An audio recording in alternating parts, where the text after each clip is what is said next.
அனைவருக்கும் எனது இனிய புத்தாண்டு நல்வாழ்த்துக்கள். இந்த பதிவில் ஒவ்வொரு மாதத்துக்கு உண்டான பலன்கள் பார்க்க போகிறோம். அதுலேயும் மேஷ ராசிக்கு 2026 இந்த புது வருஷம் ஆரம்பிக்கக்கூடிய இந்த முதல் மாதம் மேஷ ராசிக்கு எப்படி இருக்குது அப்படின்னு பார்க்க போகிறோம். இதில் என்ன அப்படின்னா, மேஷ ராசிக்கு இந்த மாதத்தில் உள்ள கிரக சூழ்நிலைகள் முதல்ல பார்க்கலாம். இந்த ஒவ்வொரு வாரமும் எப்படி இருக்குன்னு சொல்ல போகிறோம். அதனால் இந்த வீடியோ ஸ்கிப் பண்ணாமல் கடைசி வரைக்கும் பார்த்தீங்கன்னா உங்களுக்கு எல்லாமே கிளியராக புரியும். இந்த மாதத்தில் முதல்ல ஜனவரி 13 வரைக்கும் சூரியன், புதன், செவ்வாய், சுக்கிரன் இதெல்லாம் உங்கள் ராசிக்கு 9ஆம் இடம் சொல்லக்கூடிய தனுசு ராசியில் இருக்கு. அதுக்கப்புறமா 13ஆம் தேதியிலேருந்து ஒவ்வொருத்தரா அப்படியே 13ஆம் தேதி அன்னைக்கு சூரியன் முதல்ல சுக்கிரன் தான் முதல்ல மாறுறாரு. 14ஆம் தேதி அன்னைக்கு சூரியன் மாறுறாரு. 16ஆம் தேதி அன்னைக்கு செவ்வாய் மாறுது. அதே மாதிரி 17ஆம் தேதி அன்னைக்கு புதன். எல்லாமே இந்த 4 கிரகமும் அப்படியே செட்டா 13ஆம் தேதியிலேருந்து தொடங்கி 17ஆம் தேதிக்குள்ள எல்லாமே மகர ராசிக்கு போயிடுது. மகர ராசின்றது உங்க ராசிக்கு 10ஆவது இடம். அதே மாதிரி பார்த்தோம்னா உங்களுக்கு ராகு கேது 5-11 இருக்கு. சனி பகவான் 12 இருக்காரு. குரு பகவான் 3ஆம் இடத்துல இருக்காரு. இதுதான் இந்த மாதத்துல இருக்கக்கூடிய இந்த கிரக சூழ்நிலைக்கு உங்களுக்கு எப்படி நடக்கும் அப்படின்னு சொல்லி பார்க்க போறோம். மேஷ ராசியா இருக்கிற நீங்க நல்லா சுறுசுறுப்பானவங்க, ஸ்பீடா இருப்பீங்க. எல்லாத்துலயுமே அக்ரஷன் இருக்கும். நல்ல ஸ்பீடா எல்லாத்தையும் பண்ணணும்னு நினைப்பீங்க. உங்க அளவுக்கு, அதாவது கற்பூர புத்தின்னு சொல்லுவாங்க, டக்குன்னு புரிஞ்சு பண்றதுன்னு சொல்லுவாங்க இல்லையா, அது மாதிரி. ஆனா உங்க அளவுக்கு புரிஞ்சுக்கிட்டு கொஞ்சம் ஸ்லோவா செய்யறவங்க மேல உங்களுக்கு ஆட்டோமேட்டிக்கா ஒரு அவர்ஷன்ல எரிச்சல் வரும். அன்னாயன்ஸ் சொல்லுவோம், எரிச்சல் வரும். அதனால நீங்க முடிவு எடுக்கிறதுல போல்டா இருக்கிறவங்க. அதனால சொல்லுவாங்க இந்த மேஷ ராசி உள்ளவங்கள்ட்ட ஒரு தோல்வி அடைஞ்ச ஒரு கம்பெனி இருக்குல்ல, சிக் அப்படின்னு சொல்லி தோல்வி அடைஞ்ச ரொம்ப தோல்வி அடையக்கூடிய நிலைமையில உள்ள ஒரு கம்பெனியை கொடுத்தா கூட இவங்க அதை தூக்கி நிப்பாட்டிடுவாங்க. அதை நல்லா வளர்த்து கொண்டு வந்துடுவாங்க அப்படின்னு சொல்லுவாங்க. அந்த டிசிஷன் மேக்கிங்ல ஸ்பீடா இருப்பீங்க. அது மாதிரி ஒர்க்லையும் நல்லா இருப்பீங்க. நல்லா அக்ரஷன் இருக்கும். நல்லா சூப்பரா பண்ணுவீங்க. இதெல்லாம் மேஷ ராசிக்கு இயல்பா இருக்கக்கூடிய குணங்களா இருக்கும்.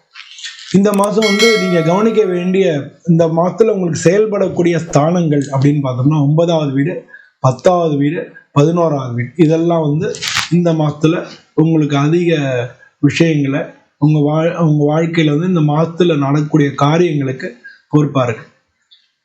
ஏன்னா நிறைய கிரகங்கள் 9ஆம் இடம், 10ஆம் இடம், 11ஆம் இடம் சொல்லி அப்படி போறதுனால இந்த மாதத்துல அது ரொம்ப முக்கியமா இருக்கு. இப்போ 9ஆம் இடம், மேஷத்துக்கு 9ஆம் இடம்ன்றது பாக்யஸ்தானம்னு பேர். இது பொதுவாக நமக்கு கிடைக்கக்கூடிய அனுகிரகம், தெய்வத்தினுடைய, நம்ம குலதெய்வத்தினுடைய அனுகிரகம். அது மாதிரி நல்ல உயர்கல்விகள் படிக்கிறாங்க இல்லையா, அவங்களுக்கு உண்டான படிப்பு சம்பந்தமான விஷயங்களுக்கு வெற்றி கிடைக்கிறது. அது மாதிரி வெளிநாடுகள் சம்பந்தப்பட்ட விஷயங்களை சொல்றது, இதெல்லாம் 9ஆம் இடம் சொல்ல. 10ஆம் இடம் உங்களுக்கே தெரியும். இந்த 9ஆம் இடத்துல முதல், நான் இது எதுக்காக சொல்றேன்னா, 9ஆம் இடத்துலதான் ஜனவரி 13 வரைக்கும் எல்லா கிரகமும் இருக்கு. 4 கிரகம் ஒரே இடத்துல இருக்கிறதே ஒரு யோகம்.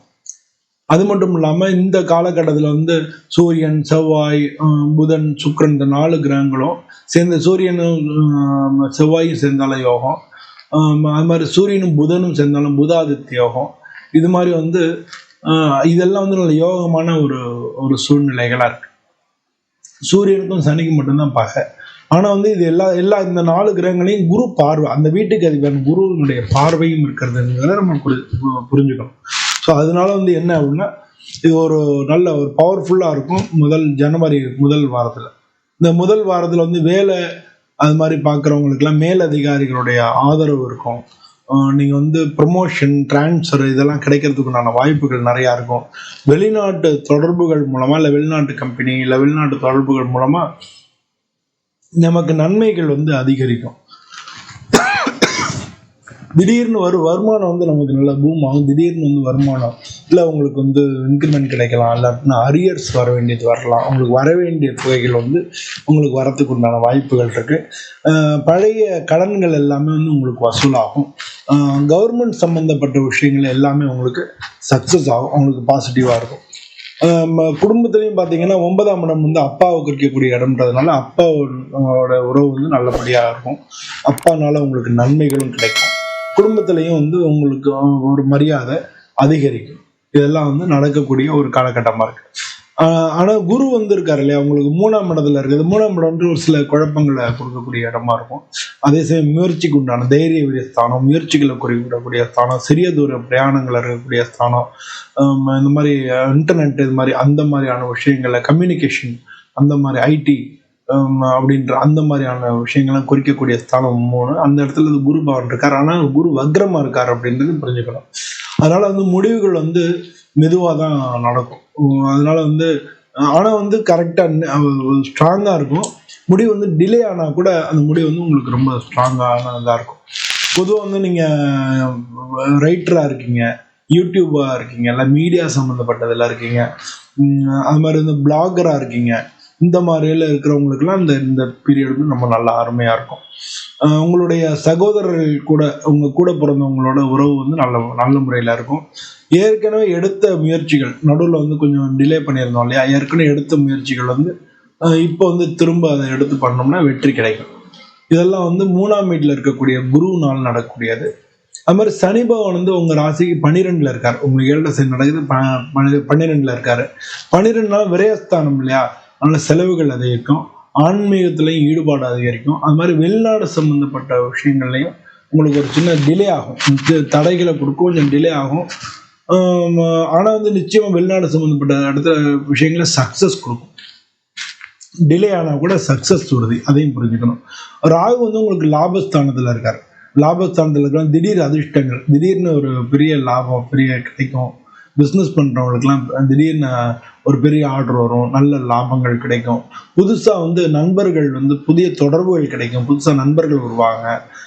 பொதுவாக வந்து ராகு 11ல இருக்கிறது வந்து நீங்கள் அரசியலில் இருந்தாலும் சரி, இல்லை ஒரு டெக்காக இருந்தீங்கன்னாலும் சரி, இல்லாட்டினா வந்து நெட்ஒர்க்கில் வேலை பார்க்குறவங்களா இருந்தாலும் சரி, உங்களுக்கெல்லாம் வந்து இந்த காலகட்டம் ராகு வந்து 11ல இருக்கிறதுனால உங்களுக்கு நன்மை தான்.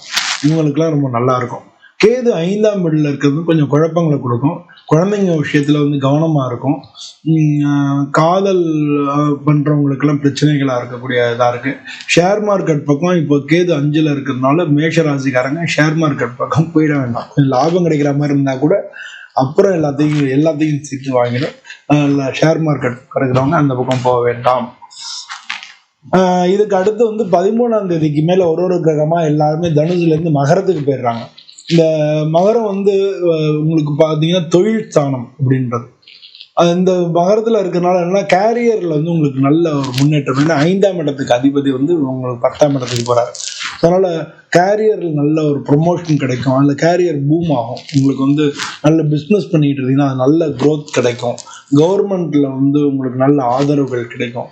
ஸோ இதெல்லாம் வந்து உங்களுக்கு மகர ராசியில் இந்த 4 கிரகங்களும் வருதுனால ஏற்படக்கூடிய விஷயம். நீங்கள் ஒரே ஒரு விஷயத்த நீங்கள் கவனத்தில் வச்சுக்கணும்.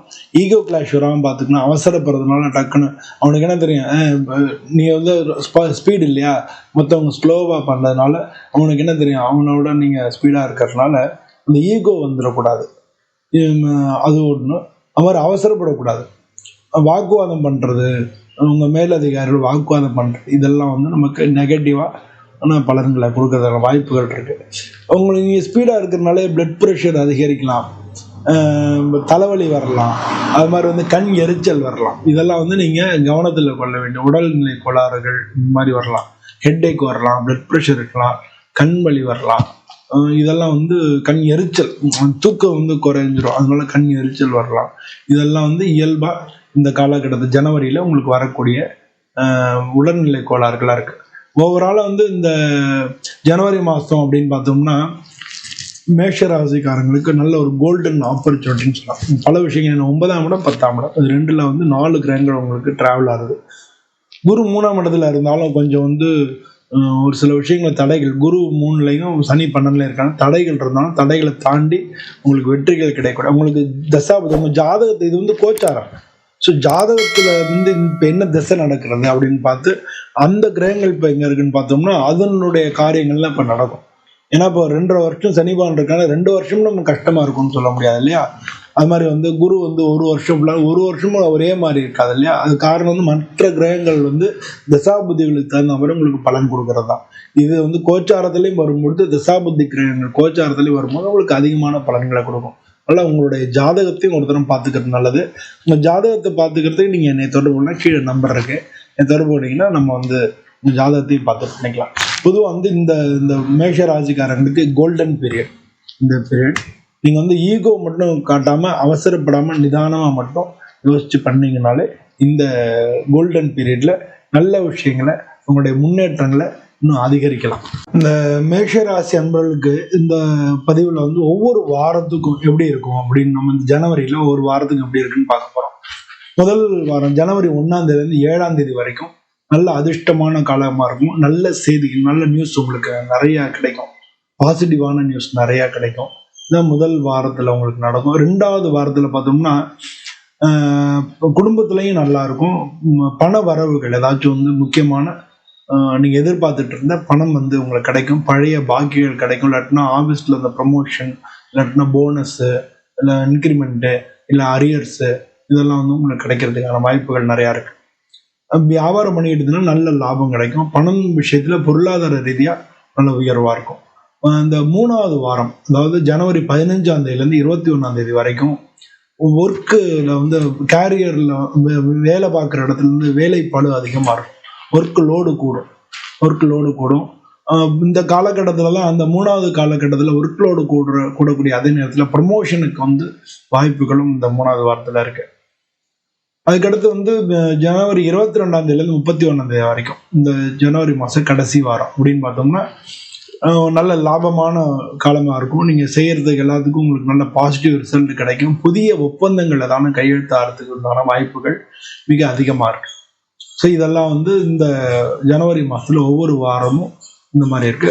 பொதுவாக வந்து பரிகாரம்னு பார்த்தோம்னா மேஷ ராசிக்கு அதிபதி செவ்வாய்ன்றதுனால செவ்வாய்க்கிழமை அன்னைக்கு சிவப்பு கலர் பூ, அது மாலை, அது மாதிரி வாங்கி முருகனுக்கு சாத்தி நீங்கள் முருகனை வழிபடலாம். இல்லாட்டினா ஆஞ்சநேயர் பக்கத்தில் இருந்தாருன்னா ஆஞ்சநேயரை வழிபடலாம். இந்த காலகட்டத்தில் சனிக்கிழமை அன்னைக்கு நீங்கள் எள் விளக்கு போடுறது நல்லது, இல்லை நல்லெண்ணெய் விளக்கு தீபம் ஏற்றுறது நல்லது. சனிக்கிழமை அன்னைக்கு ஏதான ஏழைகளுக்கு அன்னதானம் பண்ணுறதும் மிக மிக உழைப்பாளிகளை குறிக்கக்கூடியவர் சனி பகவான். அதனால் ஏழைகளுக்கு அன்னதானம் பண்ணுறதும் மிக மிக நல்லது.